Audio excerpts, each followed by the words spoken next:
అలాగే cinematographer minister Komatireddy గారికి, ఈ అవార్డుకి చైర్పర్సన్ అయిన జయసుధ గారికి, అలాగే జ్యూరీ మెంబర్స్ అండ్ మీడియా వారికి అందరికీ స్వాగతం. GTFA Gaddar Telangana film awards state government ఎంతో ఆర్భాటంగా ఈ ఈవెంట్స్ చేయాలని ఈరోజు సంకల్పం ఉండే, పోతే ఇందాక ఎండి గారు చెప్పినట్టు ఆ ఇన్సిడెంట్ వల్ల ముందుగా సింపుల్గానే చేస్తూ ఈరోజు నుంచి జ్యూరీ వారు సినిమాలు చూసి వాళ్ళు మే ఎండ్ కల్లా జ్యూరీ నుంచి ఏదైతే 2024 తెలుగు సినిమాల్ని ఫైనల్ చేసి GTFAకు ఇస్తే ఫైనల్గా జూన్ 14th రోజు ఈ గద్దార్ తెలంగాణ ఫిలిం అవార్డ్స్ని పెద్ద ఎత్తున చేయడానికి ప్లాన్ చేశాం. సో దానికి డిప్యూటీ సీఎం గారు బట్టి విక్రమార్క గారు, అలాగే ఫిల్మాటోగ్రఫీ మినిస్టర్ కోమటిరెడ్డి వెంకటరెడ్డి గారు, సో వాళ్ళ ఆధ్వర్యంలో స్టేట్ గవర్నమెంట్ సీఎం గారి ఇన్స్ట్రక్షన్ మీద చాలా గ్రాండియర్గా చేయాలని ప్లాన్ చేస్తున్నాం. సో దానికి ఈరోజు మొదటి రోజు. సో మీ అందరికీ వెల్కమ్.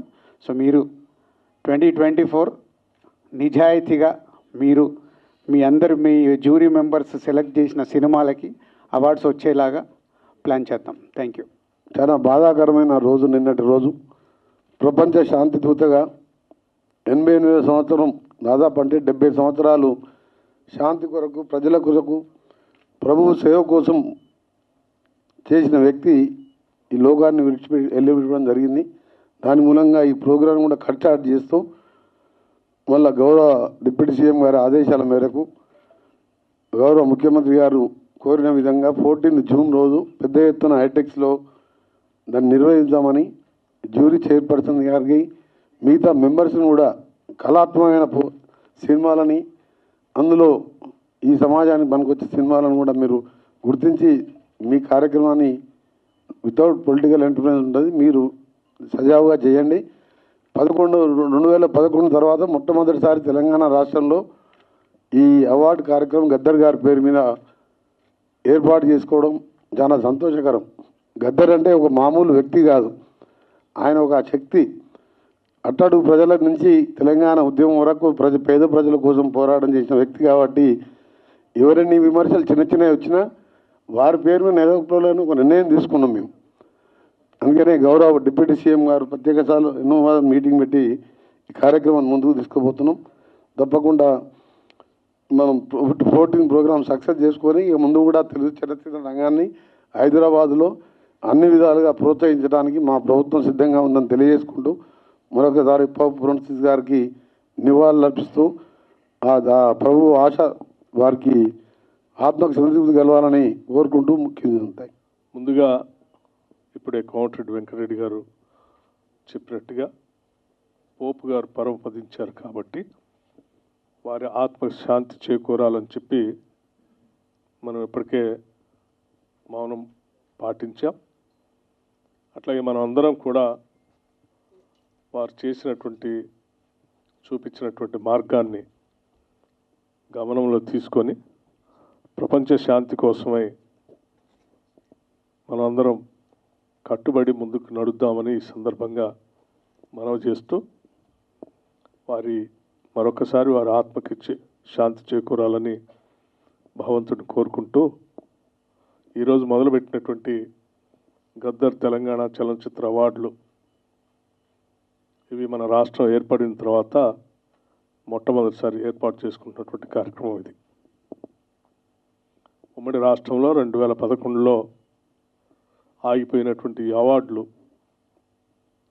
రాష్ట్ర విభజన జరిగిన తర్వాత ప్రత్యేక రాష్ట్రం ఏర్పడినప్పటికీ తెలుగు చలనచిత్ర పరిశ్రమ మొత్తం యావత్తు కూడా హైదరాబాద్ నగరం తెలంగాణ రాష్ట్ర రాజధానిలో ఉన్నప్పటికీ దురదృష్టం దశాబ్ద కాలం వారు ఇటువంటి అవార్డులకు కానీ ఎటువంటి ప్రోత్సాహకాలు కానీ నోచుకోలేకపోయింది పరిశ్రమ.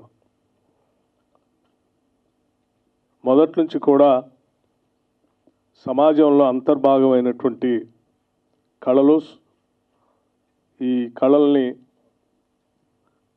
మన సంస్కృతిని కూడా మీడియా ద్వారా, ముఖ్యంగా సినిమా ద్వారా ఖండాంతరాలకు వ్యాప్తి చేసినటువంటి తెలుగు సినీ పరిశ్రమని అనాదిగా ఆనాటి కాంగ్రెస్ ప్రభుత్వాలు ప్రోత్సహిస్తూ వచ్చాయి. ఎక్కడో దూరంగా ఉన్నటువంటి తెలుగు సినిమా పరిశ్రమని హైదరాబాద్ నగరాన్ని తీసుకొచ్చినటువంటి ఆనాటి కాంగ్రెస్ ముఖ్యమంత్రులు తప్పనిసరిగా మనం అందరం గుర్తు చేసుకోవాల్సినటువంటి అవసరం ఉంది. వారి హయాంలోనే ఇక్కడ పరిశ్రమను తీసుకొని రావడం కోసం వారు చేసినటువంటి ప్రయత్నం, ఇక్కడ పరిశ్రమ స్థిరపడటానికి కావాల్సినటువంటి సినిమా స్టూడియోలు, ఫిలిం నగర్ ఏర్పాటు కానీ, ఇతరత్ర కార్మికుల కోసం ఏర్పాటు చేసినటువంటి కార్యకలాపాలు కానీ, హౌసింగ్ సంబంధించినటువంటి కార్యక్రమం కానీ, ఇవన్నీ కూడా ఆనాటి కాంగ్రెస్ ప్రభుత్వాలు ఈ పరిశ్రమని ముందు తీసుకొని పోవడం కోసం శాయశక్తులా ప్రయత్నం చేశారు. ఇప్పుడు కూడా ఈ మీడియా అత్యంత బలమైంది. సమాజానికి ఉపయోగపడేటట్టుగా కథలు కథనాలతో సినిమాలు తీస్తూ సమాజ అభివృద్ధి కోసం, సమాజంలో ఉన్నటువంటి పరిస్థితులను ఆకలింపు చేసుకొని విలువలను ప్రోత్సహించడం కోసం చాలా బలంగా ముద్ర వేసేటువంటి ఈ మీడియాని మనం ఎప్పుడు కూడా కాపాడుకుంటూ ముందుకు పోవాల్సినటువంటి అవసరం, బాధ్యత పాలకులపైన ఉంది. నిత్యం సమాజ పరివర్తన కోసం, తద్వారా ప్రజల జీవన స్థితిగతులు మెరుగుపడటం కోసం, విలువలతో కూడినటువంటి సమాజ నిర్మాణం కోసం బలంగా ఉపయోగపడేటువంటి ఈ తెలుగు సినీ పరిశ్రమని బాధ్యత కలిగినటువంటి ప్రభుత్వాలు ప్రోత్సహిస్తూ వాటి ద్వారా ప్రజల సందేశాన్ని ఇప్పించాల్సినటువంటి అవసరం కూడా ఉందని ఈ ప్రభుత్వం భావిస్తూ ఉంది. అందుకే ముఖ్యమంత్రి శ్రీ రేవంత్ రెడ్డి గారు, కాంగ్రెస్ ప్రభుత్వం వారి నాయకత్వంలో ఒక నిర్ణయం చేసి దశాబ్ద కాలం పైబడి తెలుగు సినిమా పరిశ్రమని పూర్తిగా నిర్లక్ష్యం చేయటం ఇది మంచి సాంప్రదాయం కాదు, ఇది మంచిది కాదని చెప్పి ఆలోచన చేసి తప్పనిసరిగా మనం ఈ తెలుగు సినిమా పరిశ్రమను ప్రోత్సహించాల్సిన అవసరం ఉందని చెప్పి ఒక నిర్ణయం తీసుకొని మళ్ళీ తిరిగి తెలుగు చలనచిత్రాలకు సంబంధించినంత వరకు, తెలుగు చలనచిత్రాలే కాదు ఈ ప్రాంతానికి సంబంధించిన ఉర్దూ మీడియంకి సంబంధించినటువంటి చిత్రాలను కూడా ప్రోత్సహించాలనేటువంటి ఆలోచనతో గద్దర్ తెలంగాణ చలనచిత్ర అవార్డులు 2024ని మొట్టమొదటిసారిగా ఈ రాష్ట్రంలో ప్రవేశపెట్టాం. దీనికి చాలా కారణాలు కూడా ఉన్నాయి. గద్దర్ తెలంగాణ చలనచిత్ర అవార్డులు అనంటే తెలంగాణ సంస్కృతి, తెలంగాణ గుండె చప్పుడిని తన కళల ద్వారా విశ్వవ్యాప్తం చేసినటువంటి మహానుభావుడు గద్దర్. ఆయన బాణి కానీ, లేకపోతే ఈ తెలంగాణలో ఉన్నటువంటి సంస్కృతిని, ఈ తెలంగాణలో ఉన్నటువంటి భావజాలాన్ని తెలంగాణ రాష్ట్రానికే కాకుండా దేశవ్యాప్తంతో పాటు ప్రపంచంలో ఒక స్పష్టమైనటువంటి మార్గాన్ని ఏర్పాటు చేయడం ద్వారా ప్రతి తెలంగాణ పల్లెలో కూడా ఆయన బాణి ద్వారా సమాజానికి పనికొచ్చేటువంటి కళల ద్వారా వ్యాప్తి చేసేటువంటి కార్యక్రమాన్ని ప్రతి చిన్నవాడి దగ్గర నుంచి వృద్ధుడి వరకు తీసుకొని ముందుకు వెళ్ళినటువంటి విషయం మనందరికీ తెలిసిందే. ఒక శతాబ్దానికి ఒక మనిషి అటువంటి వాళ్ళు పుడతారు. అటువంటి వాళ్ళు తెలంగాణ రాష్ట్రంలో పుట్టడం తెలంగాణ రాష్ట్ర అదృష్టంగా మేమంతా భావిస్తూ ఈ రాష్ట్ర అభివృద్ధి కోసం, తెలంగాణ రాష్ట్ర ఆవిర్భావం కోసం ఆయన పెద్ద ఎత్తున పాదయాత్ర చేసి సింగరేణి కాలనీస్ నుంచి మొదలుపెట్టి ఆదిలాబాద్ వరకు తన పాటతో తెలంగాణ రాష్ట్ర ఆవిర్భావానికి పెద్ద ఎత్తున ఊపిరిపోసిన మహానుభావుడి పేరు మీద ఆ కల్చర్ ద్వారా తీసుకొచ్చినటువంటి విప్లవం ద్వారా వచ్చినటువంటి ప్రక్రియతో ఇక్కడ ఉన్నటువంటి ప్రజలందరూ కూడా పెద్ద ఎత్తున ఉద్యమంలో పాల్గొని ప్రత్యేక రాష్ట్ర ఆవిర్భావానికి నాంది పలికారు. అటువంటి వ్యక్తి పేరు మీద ఈ కళలకు పుట్టినిల్లు అయినటువంటి హైదరాబాద్ నగరంలో ఉన్నటువంటి తెలంగాణ తెలుగు చలనచిత్ర పరిశ్రమని పూర్తిగా పెద్ద ఎత్తున ఈ దేశంలోనే కాదు ప్రపంచంలో కూడా ఎంత పెద్ద ఎత్తున సినిమా అవార్డులు చేసుకుంటారో అంతకంటే గొప్పగా హైదరాబాద్ నగరంలో చేయాలనేటువంటి ఆలోచనతోనే ఈ రాష్ట్ర ప్రభుత్వం చాలా స్పష్టంగా ఉంది. నేను మా మంత్రి గారు కోమటిరెడ్డి వెంకటరెడ్డి గారు కానీ, లేకపోతే మా ఇతర మంత్రివర్గ సహచరులు కానీ, ముఖ్యమంత్రి గారు కానీ, లేకపోతే ఫిలిం డెవలప్మెంట్ చైర్మన్ గారు కానీ అందరూ కలిసి కూర్చొని ఒకటే నిర్ణయం చేశారు. నా భూతో నా భవిష్యత్, హైదరాబాద్ నగరంలో జరిగేటువంటి చలనచిత్ర సంబంధించినటువంటి అవార్డులు ప్రతి దగ్గర మాట్లాడుకోవాలి. ఎక్కడ అలా జరగాలి అని చెప్పి మిగతా వాళ్ళు దీని గురించి మాట్లాడుకోవాలి.